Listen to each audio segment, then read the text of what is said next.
Graça e paz e misericórdia, meus amados irmãos.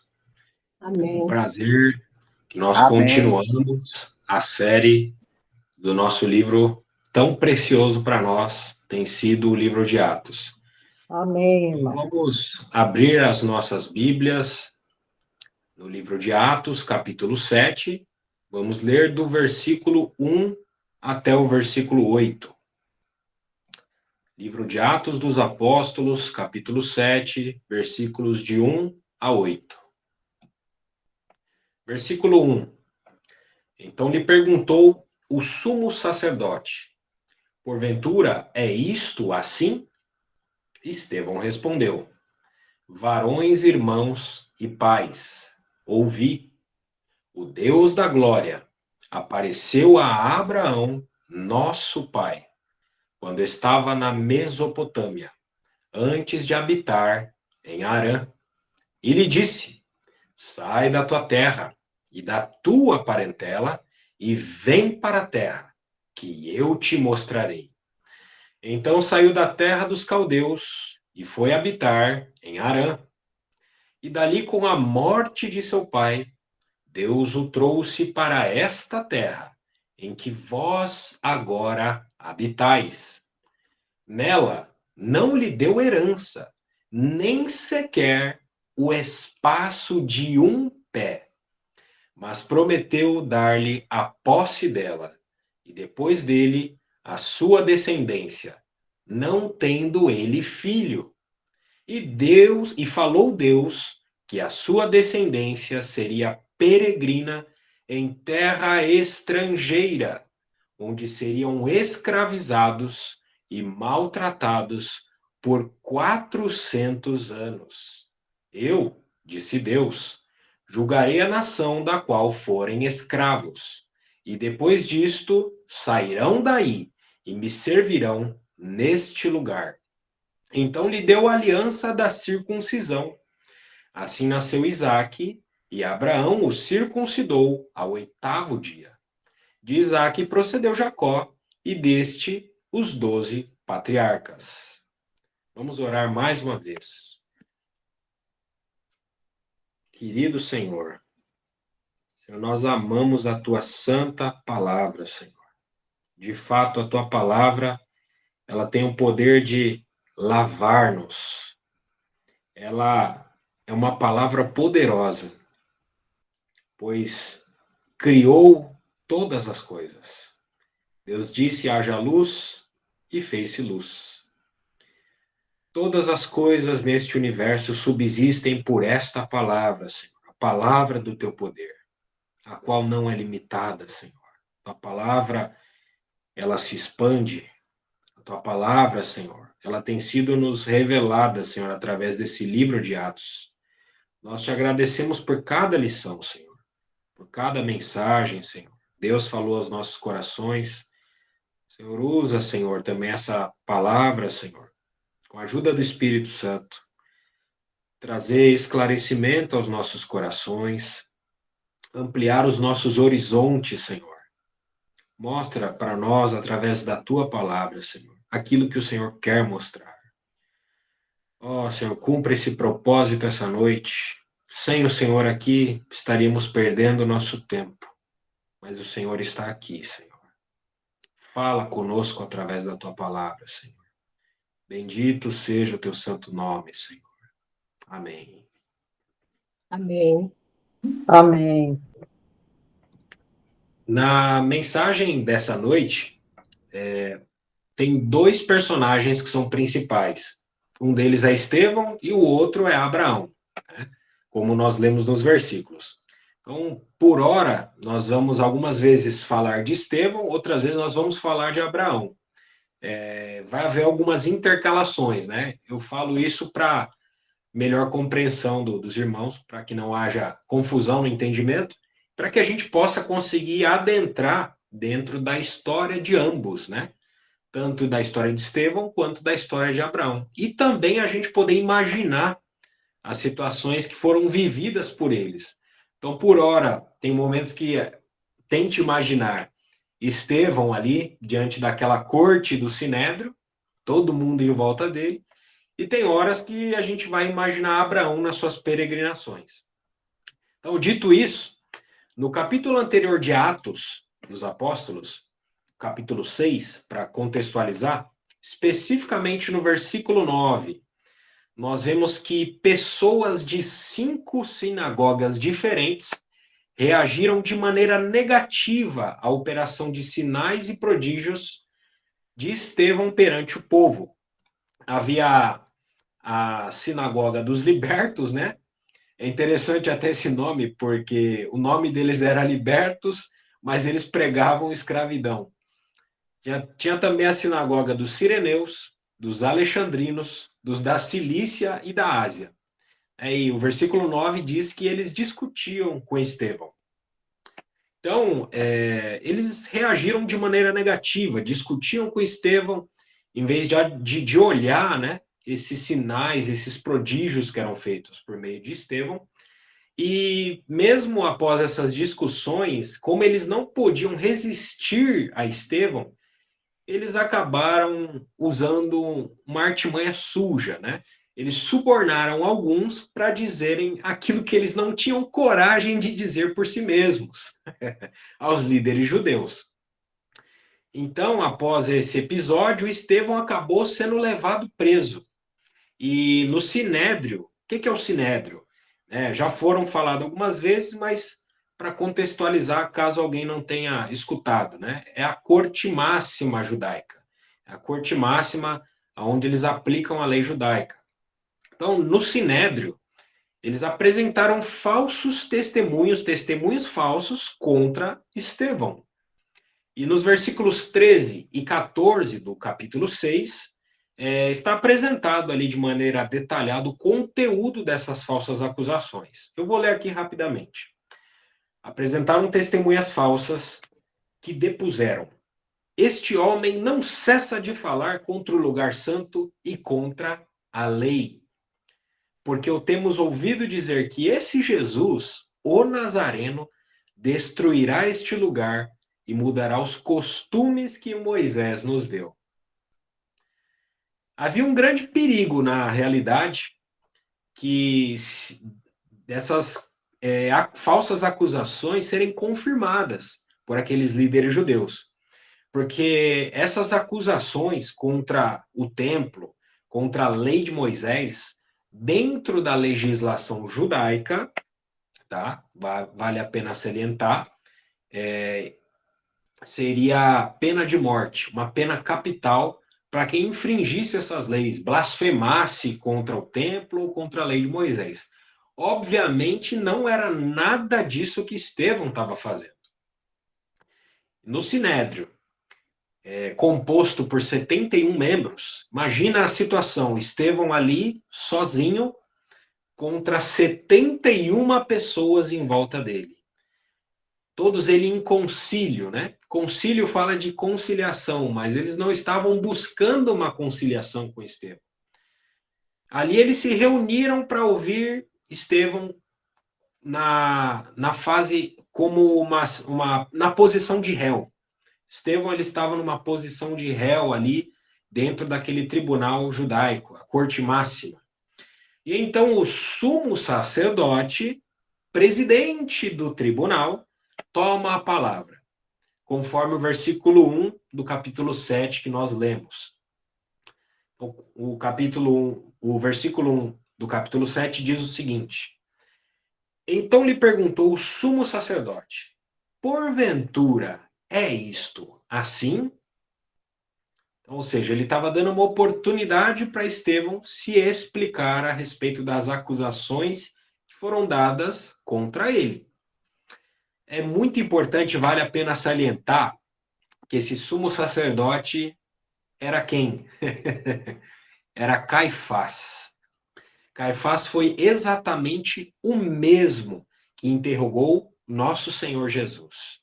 E exatamente sob as mesmas acusações de Jesus, ele interrogava Estevão. Em Evangelho de João, capítulo 2, no versículo 19, o conteúdo desse versículo diz o seguinte: Jesus respondeu e disse-lhes: derribai este templo, e em 3 dias o levantarei. Evangelho de Marcos, capítulo 14, versículos do 55 até o 58, diz o seguinte: e os principais dos sacerdotes e todo o concílio buscavam algum testemunho contra Jesus para o matar, e não o achavam. Porque muitos testificavam falsamente contra ele. Olha, parece espelho que a gente está lendo, que aconteceu com Jesus, acontecendo com Estevão. Mas os testemunhos não eram conformes. E levantando-se alguns, testificavam falsamente contra ele, dizendo: nós ouvimos dizer-lhe: eu derribarei este templo, construído por mãos de homens, e em 3 dias edificarei outro, não feito por mãos de homens. Marcos capítulo 15, Evangelho de Marcos capítulo 15, versículo 29. E os que passavam na cruz blasfemavam dele, meneando as suas cabeças, em sinal de negativo, e dizendo: ah, tu que derribas o templo e em 3 dias o edificas. É muito interessante nós analisarmos esses versículos, porque existem exatamente 2 interpretações principais e complementares ao significado dessas expressões: derrubar o templo e em 3 dias o levantar. A primeira interpretação diz o seguinte, vale a pena falar de novo, são interpretações complementares. Durante a dispensação da graça, começaria o período onde a adoração seria feita exclusivamente em espírito e em realidade.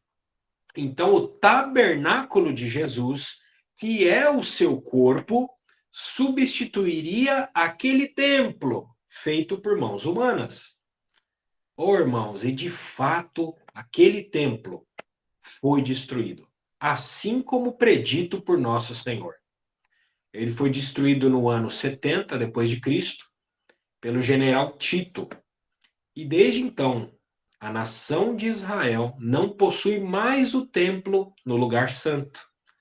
Na próxima dispensação, a dispensação do milênio, a adoração também será em espírito e em realidade, mas também ela será na carne.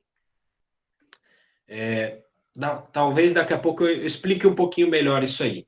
A segunda interpretação diz o seguinte: Jesus estava dizendo de maneira profética, conforme textos do Antigo Testamento, que o templo ali em Jerusalém seria reconstruído por ele mesmo, no 3º dia. Se nós pegarmos aquele princípio que está em 2 Pedro, capítulo 3, versículo 8, que diz o seguinte: para Deus 1000 anos são como um dia. Se nós pegarmos esse princípio de interpretação, nosso Senhor falou que aquele templo seria destruído e no 3º dia ele seria reedificado. Então, há textos do Antigo Testamento, como, por exemplo, Zacarias, capítulo 6, se os irmãos quiserem posteriormente estudar, nos seus estudos particulares, Zacarias capítulo 6 e Ezequiel, capítulos 40 até o capítulo 48, vão falar de um templo físico durante a dispensação vindoura, a dispensação do milênio. Descrevem exatamente detalhes específicos desse templo no milênio e o nosso Senhor Jesus no Santo dos Santos, dentro desse templo. Na era do milênio, vale a pena entender isso. Na era do milênio, que era por vir, as nações, tampouco Israel, ou seja, haverá nações ali e também haverá Israel. Mas nem as nações e nem Israel terão corpos glorificados.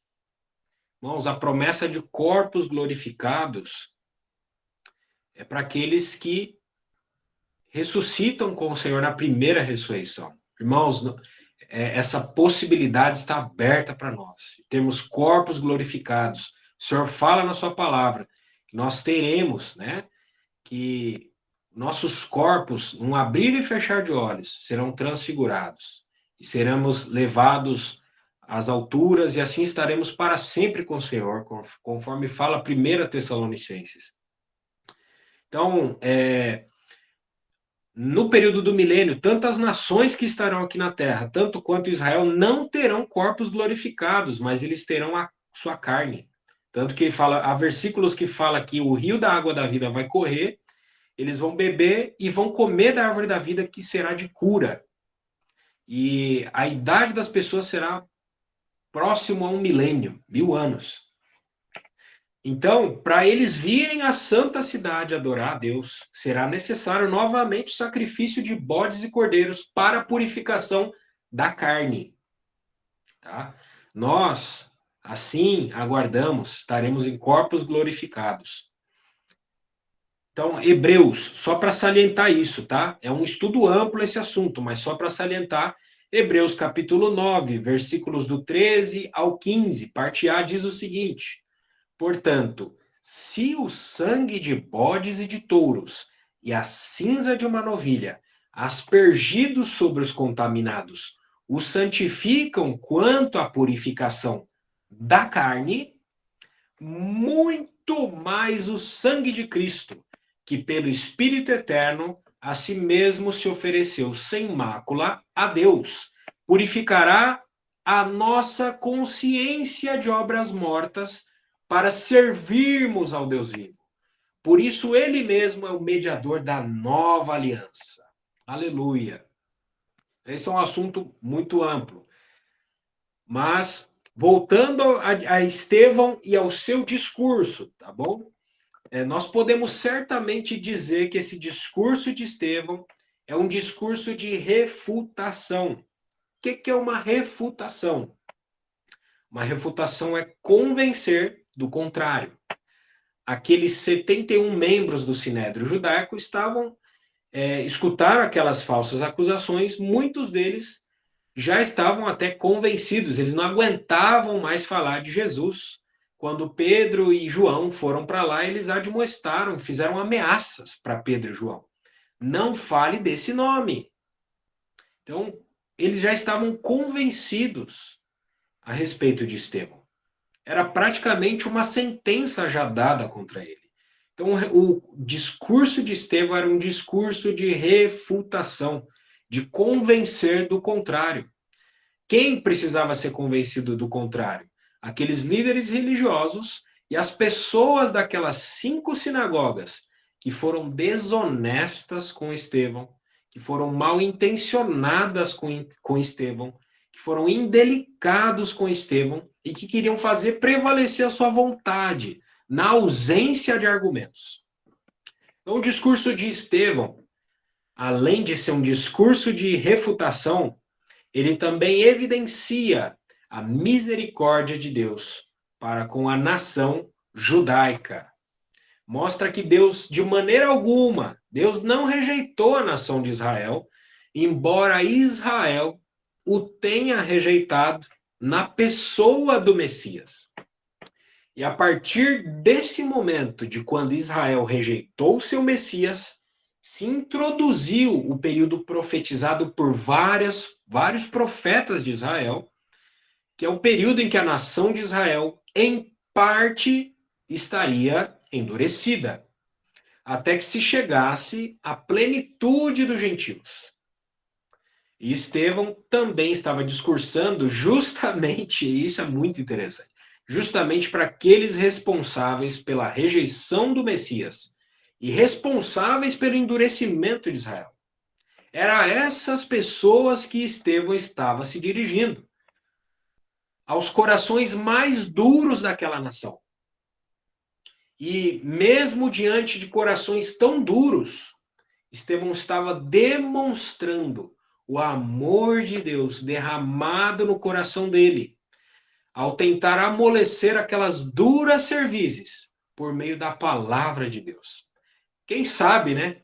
algum deles não poderia se amolecer? Conforme a gente futuramente vai olhar no próximo capítulo já, nós vamos ver que Deus alcançou alguém. Então, continuando, no capítulo 7 de Atos, agora vamos para o versículo 2. Estevão respondeu: varões, irmãos e pais, ouvi, o Deus da glória apareceu a Abraão, nosso pai, quando estava na Mesopotâmia, antes de habitar em Harã. Tem um comentário de um irmão chamado Thomas Whitelaw. Ele diz o seguinte a respeito da defesa de Estevão. E ele divide essa defesa em alguns pontos. Em primeiro lugar, a quem foi dirigida a sua defesa? Muito interessante isso, irmãos. Estevão se dirige ao sinédrio judaico, beleza, até então nós temos falado disso. Mas não somente ao sinédrio judaico Estevão estava se dirigindo, mas também ao povo judeu em geral e a todos os que em épocas posteriores possam estar sob as mesmas circunstâncias. Quais são essas circunstâncias? As circunstâncias de exclusivismo. O que é exclusivismo? É você, falando a grosso modo, tá? Poderia falar muito sobre isso.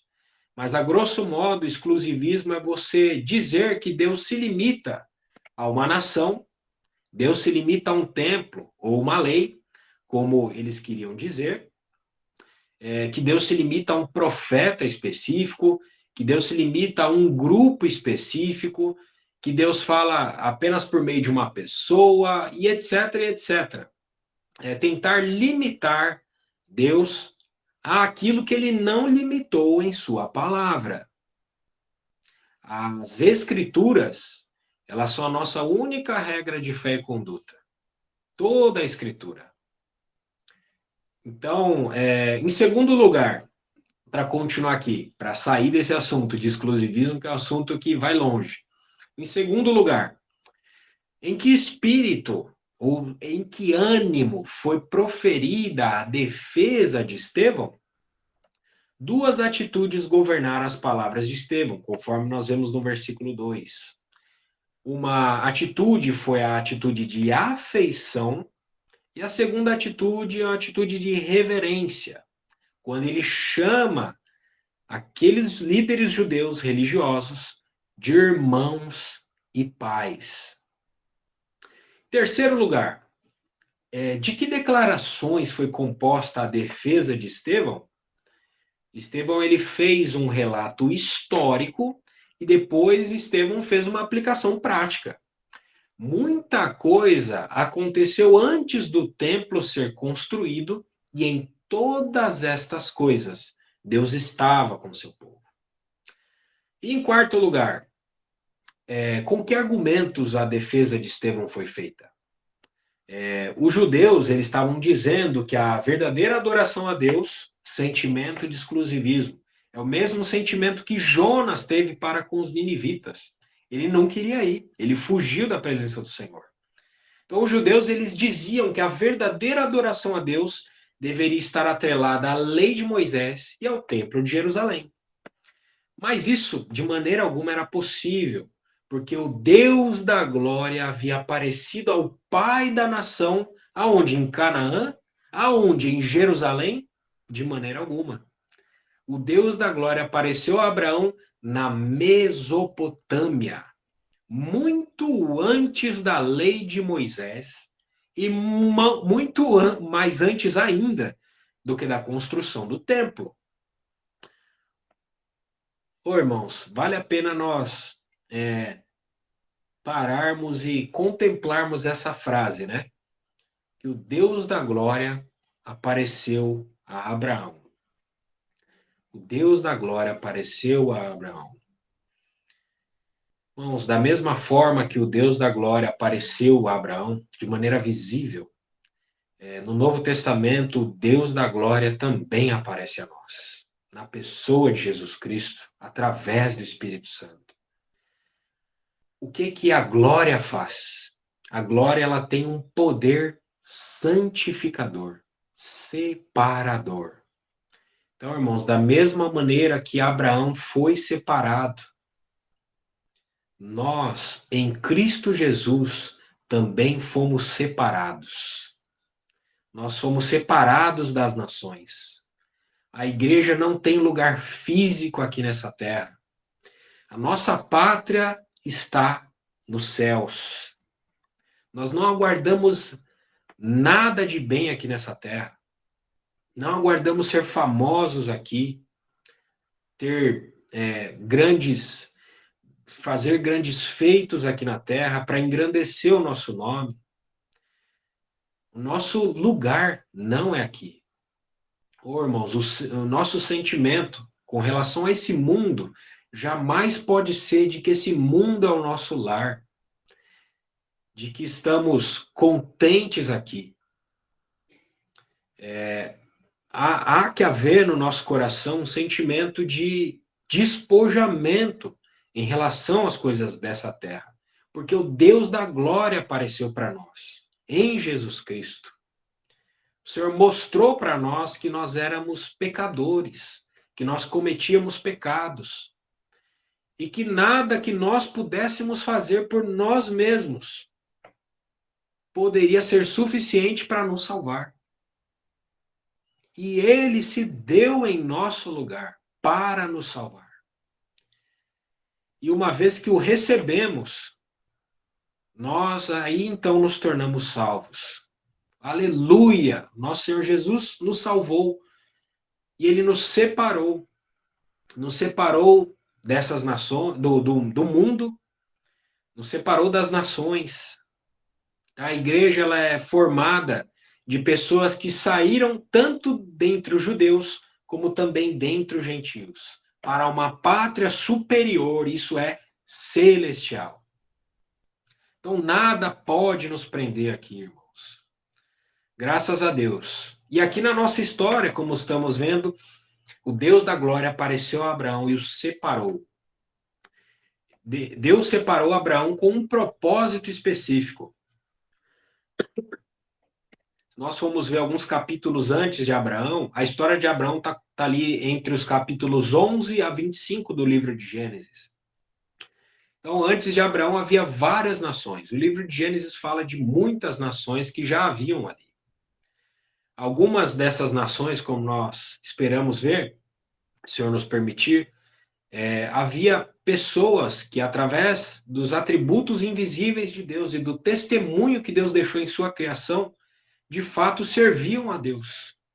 Porém, outros distorciam aqueles atributos invisíveis de Deus e passavam a adorá-los.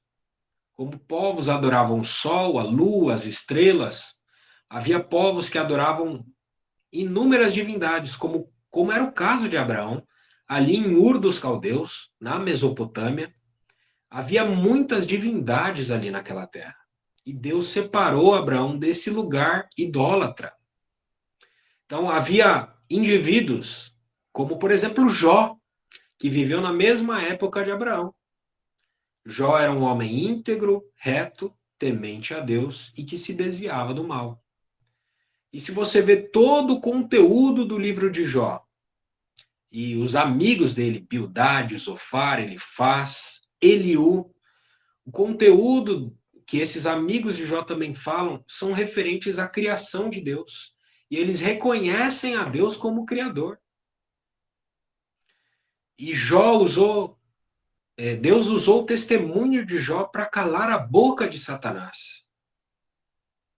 Então, irmãos, havia pessoas tementes a Deus dentro daquelas nações, mas também haviam perversões a respeito do propósito de Deus para com todas as nações.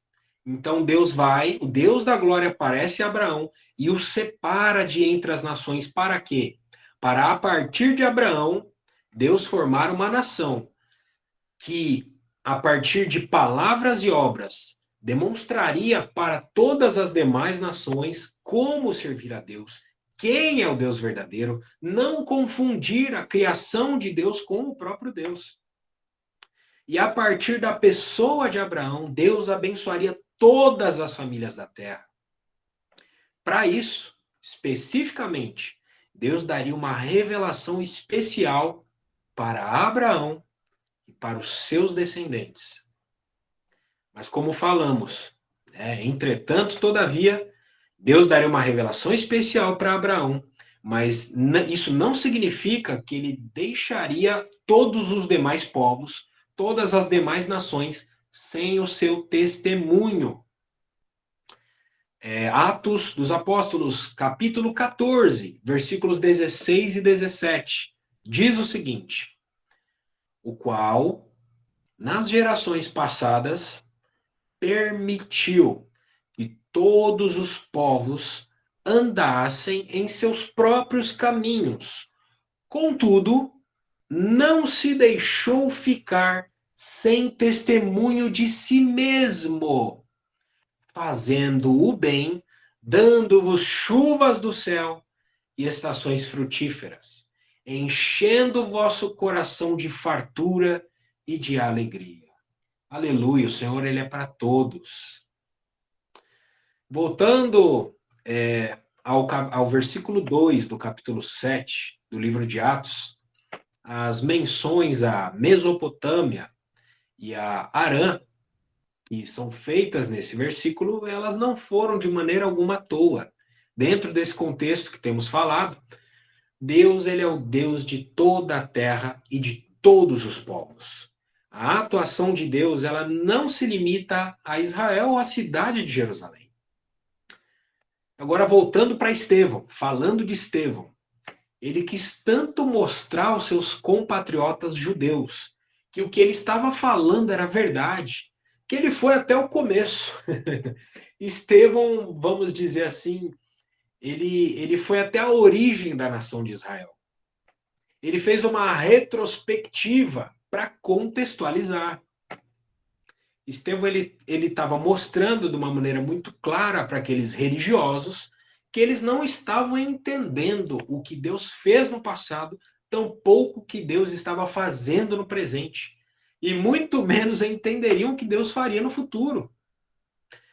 Ao chamar a atenção para Abraão, Estevão estava querendo estimular os israelitas a pensarem em como eles eram abençoados pelo Senhor, mesmo antes deles chegarem à terra de Canaã. As ações de Deus na vida de Abraão não estavam limitadas pelo local onde ele estava. Nós vemos que Deus apareceu para ele na Mesopotâmia, depois nós vemos Abraão em Harã, e depois em diversos outros lugares onde ele peregrinou. As atuações de Deus na vida de Abraão não foram limitadas à terra de Canaã. Então, dizendo isso, podemos continuar nos versículos 3 e 4 do capítulo 7 de Atos. Versículo 3 diz o seguinte: e lhe disse: sai da tua terra e da tua parentela, e vem para a terra que eu te mostrarei. Então saiu da terra dos caldeus e foi habitar em Harã. E dali, com a morte de seu pai, Deus o trouxe para esta terra em que vós agora habitais. Esses versículos são muito significativos porque eles mostram, mais uma vez, que a presença de Deus nunca esteve limitada a um lugar específico. Pelo contrário, se nós formos estudar de maneira profunda o Antigo Testamento, nós vamos ver que o nosso Deus, ele é um Deus vivo. É um Deus que está sempre em movimento, sempre em marcha, e que ele sempre acompanhava o seu povo e o guiava em sua caminhada. Mas os judeus, muito tempo depois, eles haviam interpretado de maneira errada a palavra de Deus, julgando eles mesmos que a presença de Deus estava limitada, circunscrita a Israel e ao seu templo. Quando o templo foi edificado, os judeus passaram a adorar o templo em vez de adorar o Deus do templo. Mas o profeta Isaías diz o seguinte, Isaías capítulo 66, versículo 1. Assim diz o Senhor, o céu é o meu trono, e a terra o estrado dos meus pés. Que casa me edificareis vós? E qual é o lugar do meu repouso? Então, irmãos, claramente Estevão mostra ali no seu discurso que as grandes aparições e as grandes intervenções de Deus aconteceram fora de Israel e fora do templo. É claro que Deus também se manifestou muito na nação de Israel e muito no templo. Nós vemos isso. Mas, em sua grande maioria, as coisas aconteceram fora daquele recinto, fora daquele ambiente. Deus apareceu a Abraão na Mesopotâmia, como falamos. O trono de Deus está nos céus e não numa casa feita por mãos humanas. Muito antes de existir um lugar santo, já existia um povo santo com o qual Deus havia se comprometido. Na defesa de Estevão, nós também vemos uma ênfase muito interessante que Estevão coloca. Qual é essa ênfase que Estevão coloca nesses primeiros versículos do discurso dele? É a ênfase na iniciativa divina. Foi Deus quem apareceu, foi Deus quem também falou, foi Deus quem enviou, foi Deus quem prometeu, foi Deus quem julgou e foi Deus quem libertou o seu povo. De Ur dos caldeus até Arã, de Arã até Canaã, de Canaã até o Egito, do Egito até Canaã. Irmãos, era Deus que estava dirigindo cada etapa da peregrinação do seu povo. Quando a gente olha para os exemplos de Israel no deserto, nós vemos, né, que havia aquela coluna de fogo, aquela nuvem que os acompanhava, uma rocha que os seguia. Irmãos, Deus estava ali em todas aquelas coisas, mostrando que ele era dinâmico, que ele era estático. E qual é o problema, né? Nós vemos que o homem, ele sempre tenta limitar Deus, mas Deus não pode ser limitado pelo homem. A ciência moderna, né, tem até livros, chama Homo Deus, e vários outros livros modernos que tentam encaixotar Deus, tentam dizer que Deus ele é uma criatura do homem, mas o homem claramente é uma criatura de Deus.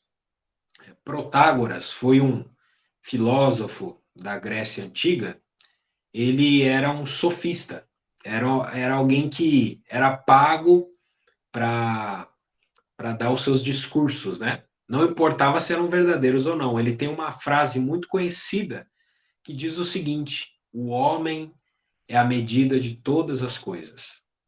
Protágoras estava errado. O verbo eterno que a tudo criou, o Logos de Deus. No princípio era o verbo estava com Deus e o verbo era Deus. Ele estava no princípio com Deus. Todas as coisas foram feitas por intermédio dele. Sem ele, nada do que foi feito se fez. Ele veio para o que era seu, mas os seus não o receberam. Mas, aleluia, mas, a todos que o receberam, deu-lhes o poder de serem feitos filhos de Deus. Aqueles que não nasceram da vontade da carne, não nasceram do sangue, da vontade do homem, mas nasceram de Deus. Então, Deus não é limitado, o homem não pode limitar Deus. Toda civilização, isso é muito interessante, toda civilização que está próxima da sua destruição, ousou agir como Protágoras, agiu dizer, encaixotar Deus. Houve um distanciamento da divindade em todas as civilizações que foram destruídas. Irmãos, a nossa destruição, será que não está próxima? Será que não estamos próximos já do período da grande tribulação? Período onde nosso Senhor Jesus irá voltar? Será que não estamos próximos da próxima dispensação, da era do milênio? Irmãos, nós cremos que sim. Nosso coração anseia pelo retorno do nosso Senhor. Então, Atos, vamos continuar, os versículos de 5 a 8. Nela, ou seja, na terra de Canaã, não lhe deu herança. O Senhor não deu herança a Abraão naquela terra. Nem sequer o espaço de um pé. Mas prometeu-lhe dar-lhe a posse dela, e depois dele a sua descendência, não tendo ele filho. E falou Deus que a sua descendência seria peregrina em terra estrangeira, onde seriam escravizados e maltratados por 400 anos. Eu, disse Deus, julgarei a nação da qual forem escravos, e depois disso sairão daí e me servirão neste lugar. Então lhe deu a aliança da circuncisão. Assim nasceu Isaque, e Abraão o circuncidou ao 8º dia. De Isaque procedeu Jacó, e deste os 12 patriarcas. Então, irmãos, o Senhor fala que mesmo ali naquela terra, Abraão era um peregrino. Irmãos, que haja esse sentimento de ser peregrinos nessa terra em nossos corações. E Deus fala que a nação, a descendência de Abraão, seria peregrina em terra estrangeira, onde seriam escravizados e maltratados por 400 anos. Deus profetizou isso para Abraão. Mas o Senhor os abandonou durante esses 400 anos, onde eles eram escravos e maltratados? De maneira alguma. Pelo contrário, mesmo diante de dificuldades, o Senhor os abençoava. O Senhor os abençoava ao ponto de Faraó ficar preocupado com a nação de Israel, preocupado com o crescimento e o desenvolvimento deles dentro da terra do Egito. Então, Estevão, ele recebeu sabedoria da parte de Deus no seu discurso, ao começar com Abraão. Ele escolheu certo para começar, porque para os judeus a história começa com Abraão. Então, criou um clima de, vamos dizer, de empatia. Em Abraão, Estevão vê algumas características interessantes, segundo esses versículos que nós lemos. Primeiro, Abraão ele foi um homem obediente ao chamado divino, ao chamado de Deus. Abraão ele não questionou a Deus quando Deus da glória ele apareceu na Mesopotâmia. Tampouco Abraão duvidou e nem postergou a saída dele. Conforme fala Hebreus, capítulo 11, versículo 8, Abraão saiu sem saber aonde ia. Irmãos, isso é fé. Isso é fé. E essa é a segunda coisa que Estevão vê em Abraão, que ele era um homem de fé. Mesmo não sabendo aonde ia, ele cria que sob a direção de Deus, sob a palavra de Deus, ele encontraria algo melhor. Ele cria que Deus o supriria. Mesmo não tendo filhos, ele cria que a promessa da descendência dele se tornaria realidade. Deus falou para Abraão que a descendência dele seria como a areia do mar. Então, Deus falou para ele, olha para a areia da praia, sua descendência vai ser como a areia da praia. Isso se referindo à nação de Israel, a quem no futuro, na próxima era do milênio, será dada a porção terrena. Mas Deus também disse para Abraão, olha para os céus, olha as estrelas, você pode contar as estrelas? Assim também será a tua descendência.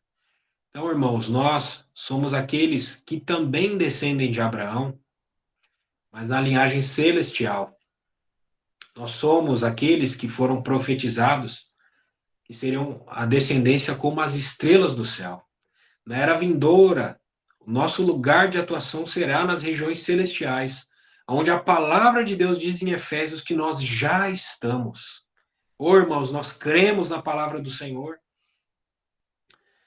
Terceiro lugar, Abraão, ele era também, podemos dizer, um homem de esperança. Estevão viu isso nele. Quando Abraão olhava para as promessas de Deus, Abraão era um homem de esperança. Porque olhar para as promessas de Deus cria esperança, expectativa em nossos corações. porque aquele que prometeu é fiel. O caráter de Deus é fiel. Irmãos, há um texto em 2 Timóteo que diz que se o negarmos, ele, por sua vez, nos negará. Mas se formos infiéis, ele permanece fiel, porque não pode negar a si mesmo. Irmãos, a natureza do Senhor, de fidelidade, garante que as promessas dele e que a palavra dele se cumprirá. E o nosso Senhor Jesus disse, nenhum i ou tio da lei deixará de ser cumprido até que tudo se cumpra. Então, toda a palavra de Deus irá se cumprir. Então, quando Abraão olhava para as promessas de Deus e não para as circunstâncias, ele era um homem de esperança. E assim como nós, quando deixamos de olhar para as promessas de Deus e passamos a olhar ao derredor, as circunstâncias em volta de nós, nós perdemos a esperança. Nós nos apegamos à terra, ao olhar para as circunstâncias. Mas o Senhor sempre fala para nós, eleva teus olhos, eleva teus olhos. Pensai nas coisas lá do alto, onde Cristo vive assentado à direita de Deus. Pensai nas coisas lá do alto, não nas que são aqui da terra, porque morrestes e a vossa vida está oculta com Cristo em Deus. Então, irmãos, a história de Abraão, como foi falado, é muito grande, tem muitos aspectos, é impossível falar de todos eles aqui. É um resumo do resumo que nós estamos falando. Ela está contida no livro do Gênesis, capítulo 11 até o capítulo 25.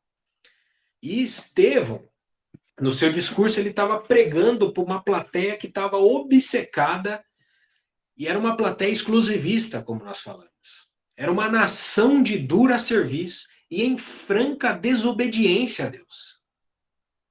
Deus disse à nação de Israel, por meio de Moisés, na lei de Moisés, no livro de Deuteronômio, 5º livro, capítulo 32, versículo 21. É um capítulo que mostra a história de Israel até então e quanto eles desobedeceram a Deus, fazendo altar a demônios. Dentre tantas outras coisas, Deus fala para Israel, dando uma clara advertência. Versículo 21 de Deuteronômio, capítulo 32, diz o seguinte: a zelos me provocaram com aquilo que não é Deus, com seus ídolos me provocaram a ira. Portanto, eu os provocarei a zelos com aquele que não é povo. Com louca nação os despertarei a ira. Então, irmãos, eu queria salientar essa frase que está no meio desse versículo. Portanto, eu os provocarei a zelos com aquele que não é povo. Quem é aquele que não é povo? Quem é aquele que não é povo? Irmãos, é a igreja, somos nós. Irmãos, a nossa pátria celestial. Israel sempre foi um mistério para todas as nações. Desculpa, as nações elas não conseguiam compreender Israel. E a igreja, irmãos, hoje ela é um mistério para Israel e para o mundo. E Estevão ele estava pregando a um público que escolheu limitar o seu horizonte. Mas a nós, irmãos, ó que privilégio, nos foi dado um horizonte amplo. Deus dividiu a humanidade e seus tratos para com ela em 3 categorias. Nós fomos olhar primeira carta de Paulo aos Coríntios, capítulo 10, versículo 32 diz o seguinte: não vos torneis causa de escândalo. Para quem? Nem para os judeus, ok? Nem para os gentios e nem para a igreja de Deus. Então, Deus dividiu a humanidade em 3 categorias. E Deus tem tratos diferentes com essas 3 categorias.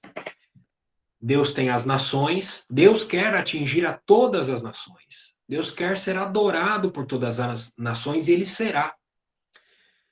E Deus estabeleceu a nação de Israel para que ela fosse um modelo para todas essas nações, para que as nações compreendessem quem é Deus, Mas Israel falhou na sua missão, rejeitou o seu Messias, crucificou o seu Messias. Então Deus chamou a igreja. Deus chamou a igreja. Hoje nós somos espetáculo para o mundo. Então, Deus nos chamou, irmãos. Nós temos uma missão aqui. Então, falando de horizonte amplo,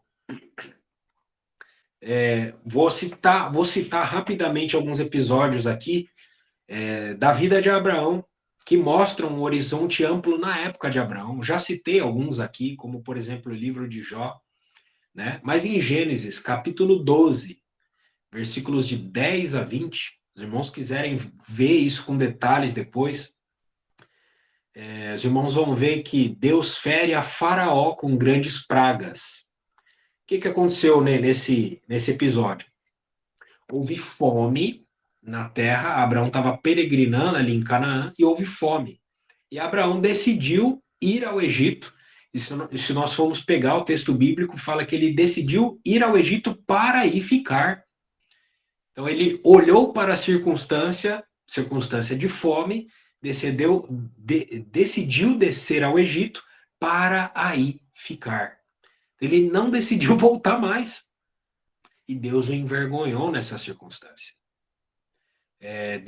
Abraão mentiu, dizendo que Sara era sua irmã, pediu para que ela mentisse também. E ela foi levada ali para a corte de Faraó, Sara, esposa de Abraão. E nesse episódio, Deus feriu a Faraó com grandes pragas por causa de Sara. E o texto não diz de maneira muito interessante quem revelou a Faraó que Sara era esposa de Abraão. O texto não fala que Sara disse que ela era esposa de Abraão, tampouco que Abraão disse isso para Faraó. Mas o texto diz que Faraó soube logo em seguida as pragas que Deus enviou ao Egito. É muito interessante nós analisarmos a saída de Abraão ao Egito, e Abraão ficou um período ali, porque a saída de Abraão ao Egito foi profética. Ela pré-anunciava a ida da nação de Israel para o Egito, da mesma maneira como Abraão foi para o Egito. O motivo foi o mesmo. Jacó mandou seus filhos ao Egito, por quê? Porque havia fome em toda a terra de Canaã. Então, o motivo foi o mesmo. E o motivo da saída também foi o mesmo. A saída foi igual, com grandes pragas. Deus feriu a Faraó e o Egito. E eles saíram também com grandes despojos, igual a Abraão saiu. Vou citar mais um outro episódio aqui, da vida de Abraão. Gênesis capítulo 20, versículos de 1 a 18. Nesse episódio, irmãos, é muito interessante. Eu vou ver se eu consigo pegar aqui rapidamente e ler alguns versículos. Gênesis capítulo 20, versículos de 1 a 18. Vale a pena o nosso estudo dedicado dessas passagens. Essa passagem ela vai dizer o seguinte: da ida de Abraão para a terra de Gerar. Gerar é uma cidade filisteia e o rei dali era Abimeleque. Abimeleque, rei filisteu.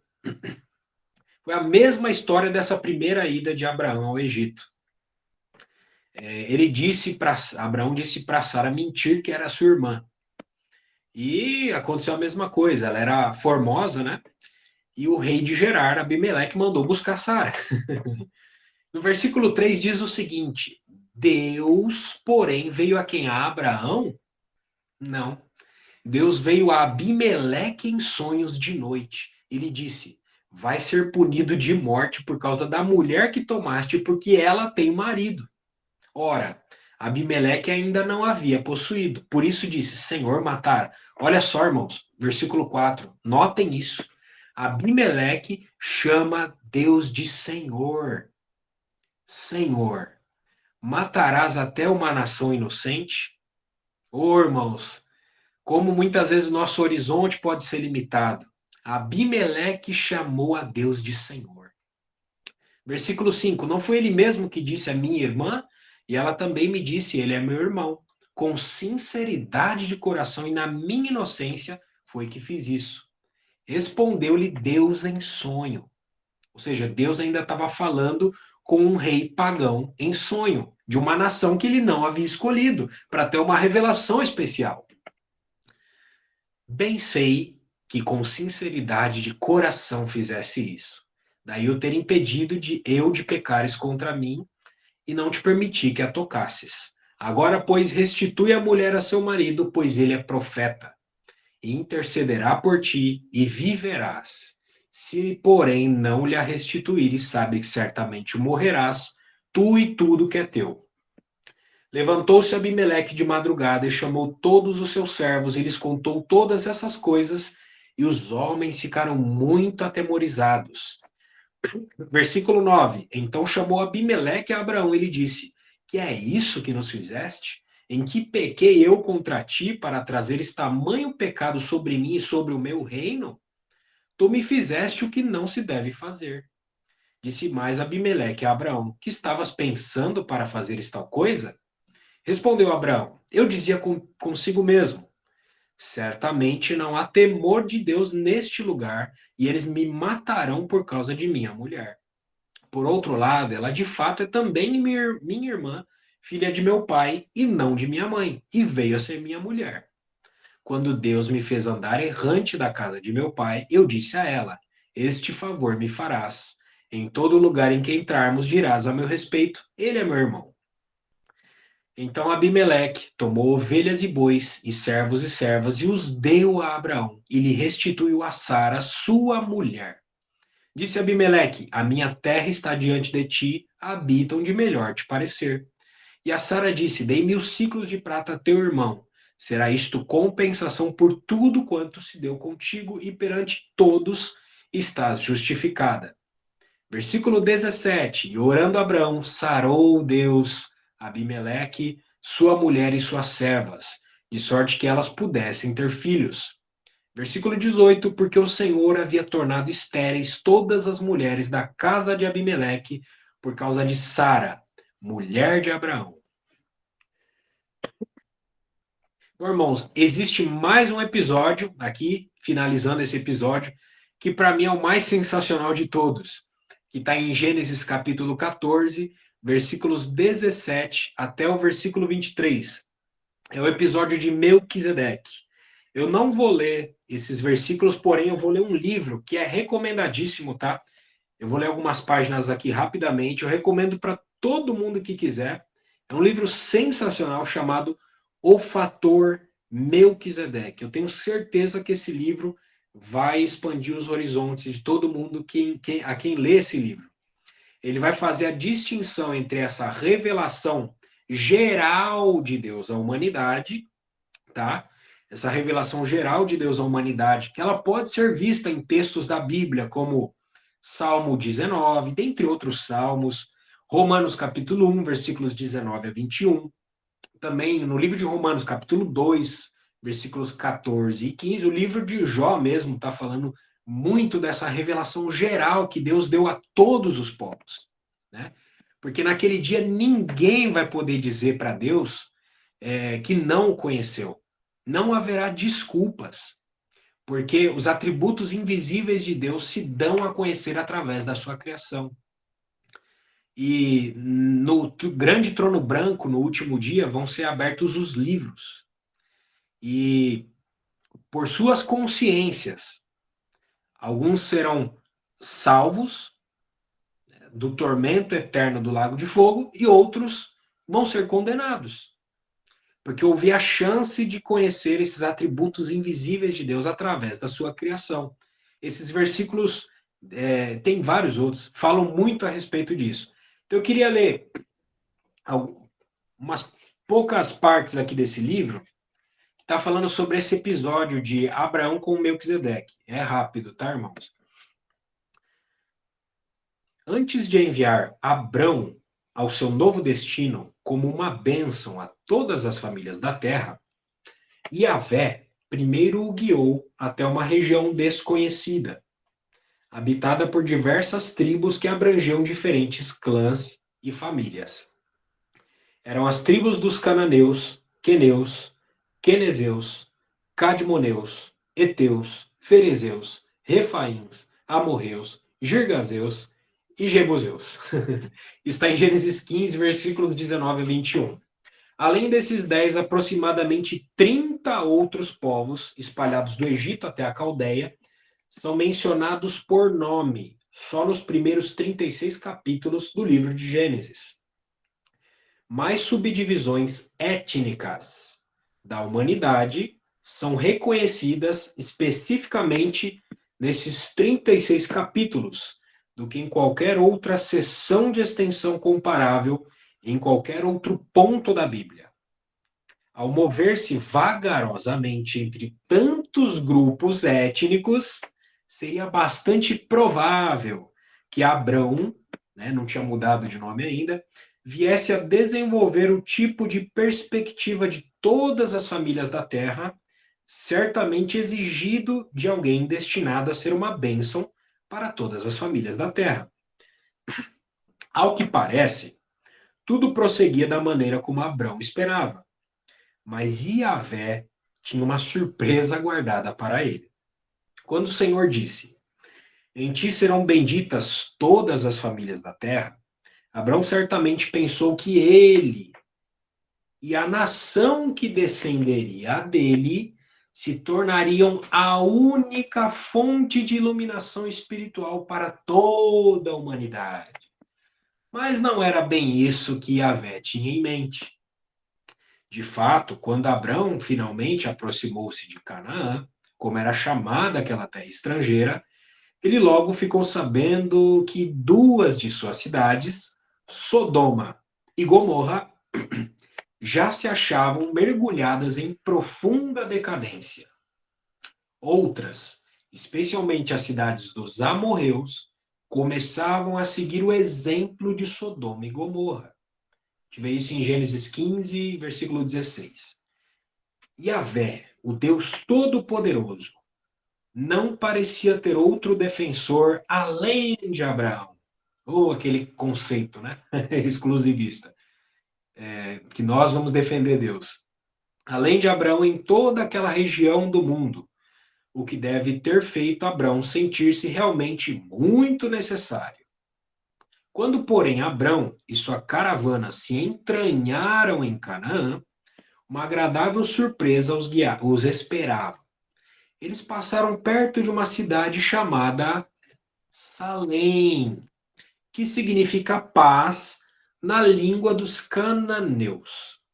O nome cananeu dessa cidade, incidentalmente, ia mais tarde fazer surgir a significativa saudação hebraica Shalom, e o equivalente árabe de Shalom, que é Salam.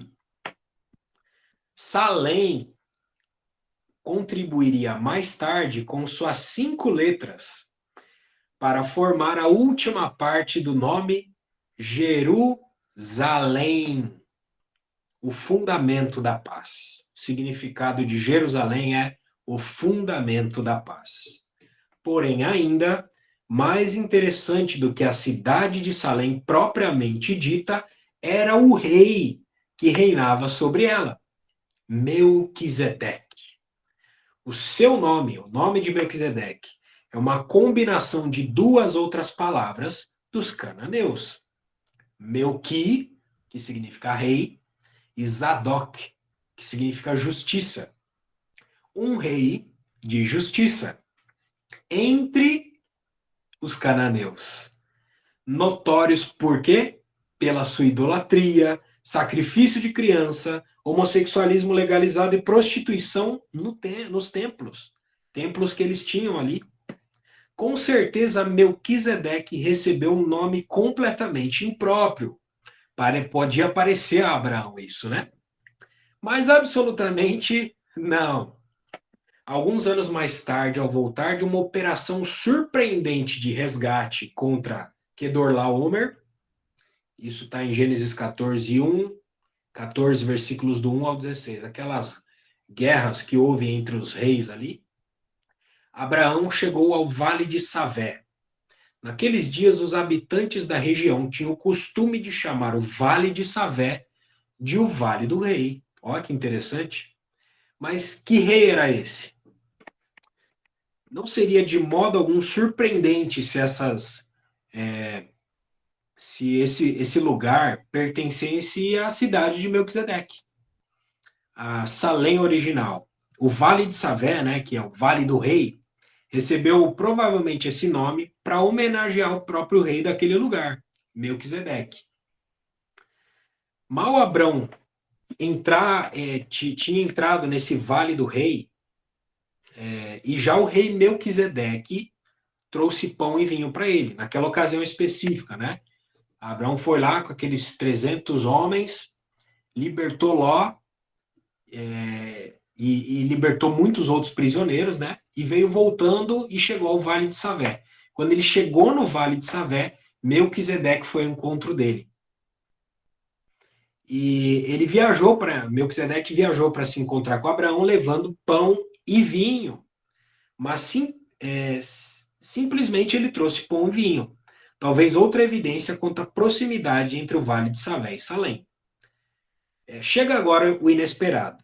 Esse rei de justiça, cananeu, segundo o autor de Gênesis, Moisés, atuava também, olha que interessante, como sacerdote do El Elyon. El Elyon é uma palavra cananeia para Deus Altíssimo. Gênesis 14, 18, isso. Quem era o El Elyon?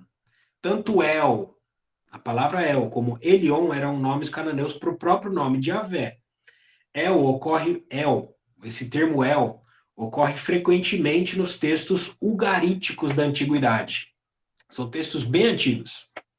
O termo cananeu El insinuou-se até mesmo na língua hebraica dos descendentes de Abraão em tais palavras como Betel, que significa casa de Deus, El Shaddai, Deus Todo-Poderoso, ou Elohim, Elohim, que significa Deus numa forma plural de El, não obstante retém um significado singular misterioso.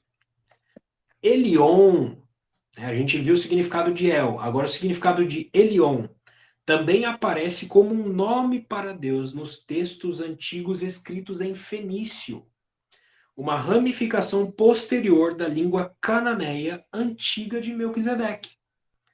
A forma composta El Elion aparece até numa inscrição aramaica da antiguidade, encontrada recentemente na Síria. Esse livro aqui é de 1981, tá? Quando ligados, os dois termos El e Elion significam Deus Altíssimo. Pergunta: Abraão, o caldeu, que aparentemente chamava o Todo-Poderoso de Yahvé, ressentiu-se de alguma maneira do uso feito de Melquisedeque desse termo cananeu El Elyon como um nome válido para Deus? Não temos de aguardar nenhuma resposta para isso. Melquisedeque agiu de forma a testar imediatamente a atitude de Abrão. Abençoou ele, Melquisedeque, a Abrão e disse: Bendito seja Abraão pelo Deus Altíssimo, El Elyon, que possui os céus e a terra. Tem dúvida ainda de que é o mesmo Deus? E bendito seja o Deus Altíssimo, El Elyon, que entregou os teus adversários nas tuas mãos. Gênesis 14, 19 a 20. Prepare-se para a resposta de Abraão. Talvez estejamos prestes a ouvir o primeiro argumento teológico na narrativa bíblica. O que ele dirá? Vai responder: um momento, Alteza. O nome correto para Altíssimo é Yahvé e não é o Elion. Além disso, não posso aceitar uma bênção oferecida sob esse nome cananeu El Elyon, visto que todo o conceito cananeu deve estar, sem dúvida, tingido de noções pagãs. De todo modo, Yahvé me disse que eu é que deverei ser uma bênção para todas as famílias da terra, inclusive cananeus como vossa majestade. Não acha então que está sendo um tanto presunçoso ao abençoar-me? Abraão respondeu isso para Melquisedeque? Nada disso. A resposta de Abraão foi simplesmente dar a Melquisedeque o dízimo, a 10ª parte de tudo que havia tomado do rei Kedorlaomer na operação de resgate. Gênesis 14 e 20. Esse ato de Abraão ao dar o dízimo a Melquisedeque deu lugar mais tarde a um extenso comentário do autor da Epístola aos Hebreus, Novo Testamento. Por exemplo, considerai, pois, como era grande esse Melquisedeque, a quem Abraão, o patriarca, pagou o dízimo, tirado dos melhores despojos. O escritor continuou comentando que o sacerdócio do cananeu Melquisedeque deveria ser então considerado superior ao sacerdócio levítico do povo judeu, com base no fato de que Levi pagou os dízimos a Melquisedeque, na pessoa de Abraão. Porque aquele Levi ainda não tinha sido gerado por seu pai, quando Melquisedeque saiu ao encontro desse, Abraão. Isso está em Hebreus capítulo 7, versículos 4 a 10. Está falando em outras palavras aqui. Então, com respeito ao ato de Melquisedeque abençoar Abraão e a aceitação implícita dessa bênção por parte deste, o mesmo autor comenta que Melquisedeque abençoou o que tinha as promessas. Evidentemente, não há qualquer dúvida que o inferior é abençoado pelo superior. Hebreus 7, versículos 6 a 7. Mas isso não é tudo que indica a incrível grandeza desse personagem cananeu chamado Melquisedeque. O autor de Hebreus cita a seguir uma profecia do rei judeu Davi, o rei que primeiro conquistou a antiga Salém das mãos dos Jebuseus no ano 1000 a.C. e fez dela Jebus-Salém. A capital era Jebus. E ele chamou de Jebus-Salém, Jerusalém, capital da nação judaica.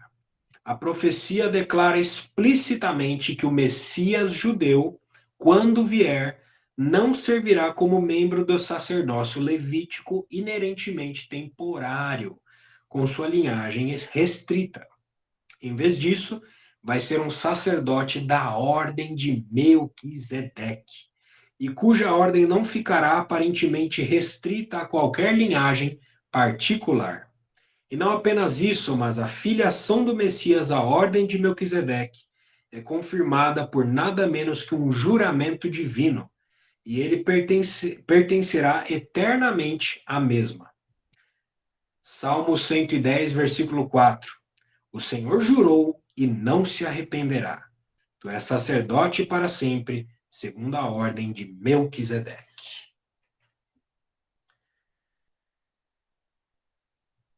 A presença de Melquisedeque, anterior à de Abraão em Canaã, não diminuiu de forma alguma o destino especial dado por Deus a este último, a Abraão. Não diminuiu isso. Pelo contrário, não existe a menor evidência de que os dois homens se olhassem com a mais leve insinuação de inveja ou competição. Melquisedeque repartiu seu pão e vinho com Abraão e o abençoou, e Abraão pagou o dízimo a Melquisedeque. Eles eram irmãos em El Elyon e Yahvé e aliados em sua causa.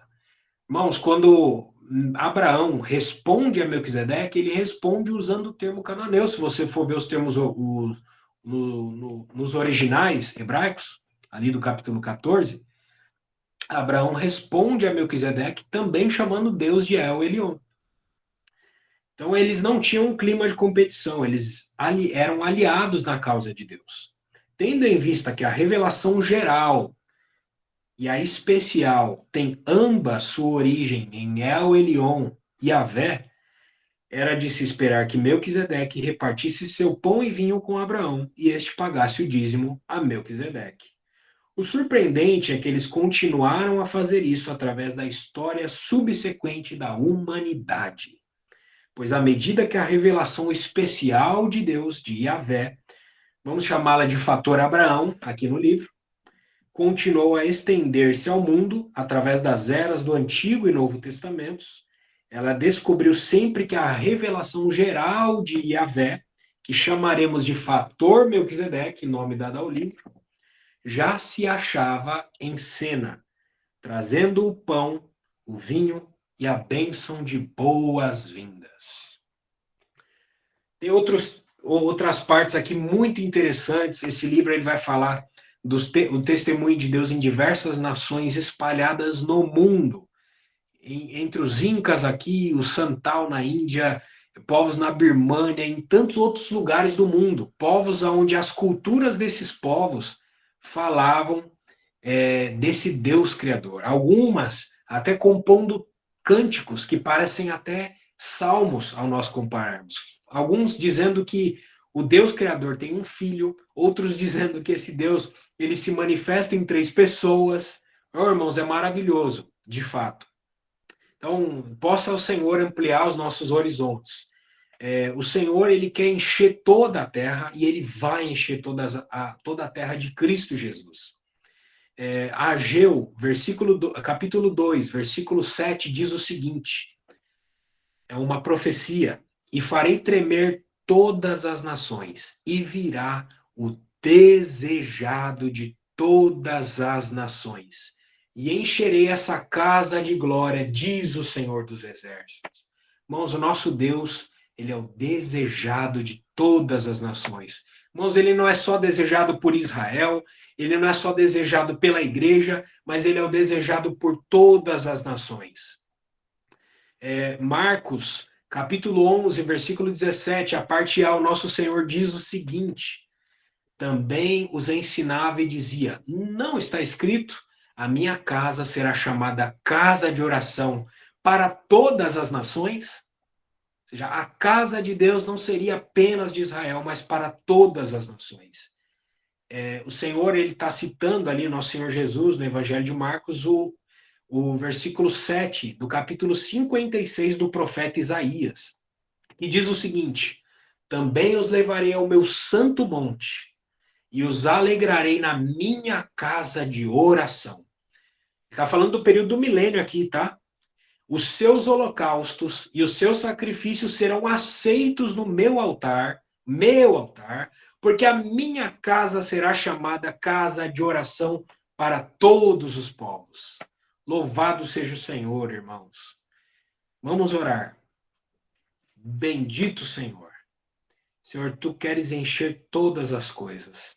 Senhor, tu não queres ficar restrito a apenas um ambiente, a apenas uma nação.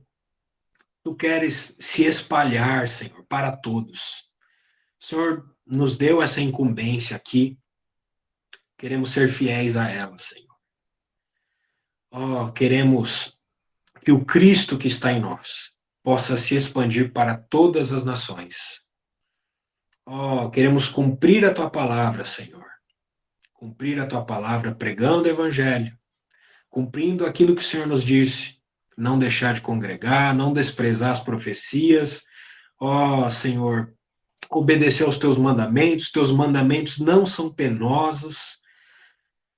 Senhor, nós te amamos, Senhor. Te amamos porque o Senhor nos amou primeiro. O Senhor é um Deus amplo. O Senhor é um Deus grande, um Deus tremendo, um Deus que vai sacudir em breve toda a terra, um Deus que em breve voltará e nós te aguardamos, Senhor, com expectativa nos nossos corações, porque nós cremos na tua palavra, cremos nas tuas promessas. Volta logo, Senhor. Maranata é o clamor do nosso coração. Vem, Senhor Jesus. As nações te esperam. As nações, precisam te conhecer, Senhor, de uma maneira mais ampla do que elas conhecem. Há tantos detalhes do Senhor que eles precisam ver. Israel, Senhor, precisa conhecer o seu Messias, Jesus Cristo a quem tu enviaste. Este é o verdadeiro Deus e a vida eterna. E nós, como igreja, Senhor, cremos em ti, cremos na tua palavra. Cremos que o Senhor nos assentou nas regiões celestiais em Cristo Jesus. Ali é nosso lugar. Nosso lugar não é nessa terra, Senhor. Tira os nossos olhos dessa terra. Tira os nossos olhos das circunstâncias terrenas, Senhor. E eleva nossos olhos para os céus, onde o Senhor está assentado à direita de Deus. E em breve o Senhor descerá, e descerá. E nós nos encontraremos contigo nos ares, Senhor. Estaremos para sempre contigo. Esse é o nosso destino. Em nome de Jesus. Amém.